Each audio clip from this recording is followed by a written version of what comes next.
1989 April 29-നാണ് കേസിനാസ്പദമായ സംഭവം.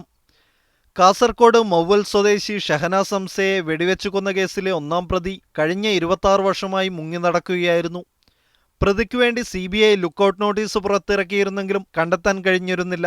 വർഷങ്ങൾക്ക് മുമ്പ് തന്നെ പ്രതി ദുബായിലുണ്ടെന്ന് വിവരം ലഭിച്ചിരുന്നു. എന്നാൽ പ്രതിയെക്കുറിച്ച് കൂടുതൽ വിവരങ്ങളൊന്നും ലഭിച്ചില്ല. കൊല്ലപ്പെട്ട ഹംസയുടെ മകൻ കഴിഞ്ഞ ദിവസം യാദൃശ്ചികമായി ദേര ഹംരിയ പോർട്ടിനു സമീപത്ത് പ്രതിയെ കണ്ടുമുട്ടുകയായിരുന്നു. ഒന്നാം പ്രതിയെ കണ്ടെത്തിയ സാഹചര്യത്തിൽ എത്രയും പെട്ടെന്ന് നാട്ടിലെത്തിച്ച് നിയമം അനുശാസിക്കുന്ന പരമാവധി ശിക്ഷ നൽകണമെന്ന് ഹംസയുടെ ഭാര്യ പറഞ്ഞു. അവന് ജീവിച്ച് ഇരിക്കുന്നത് ദുബൈയിലാണെന്ന് അന്നേ അറിയുന്നുണ്ട്, ഇന്നും അറിയുന്നുണ്ട്. അവൻ പുറത്തിറങ്ങാത്തതുകൊണ്ടല്ല അവനെ പിടിക്കാൻ കിട്ടാത്തത്. ഇനി അവനെ ശിക്ഷിക്കപ്പെടണം.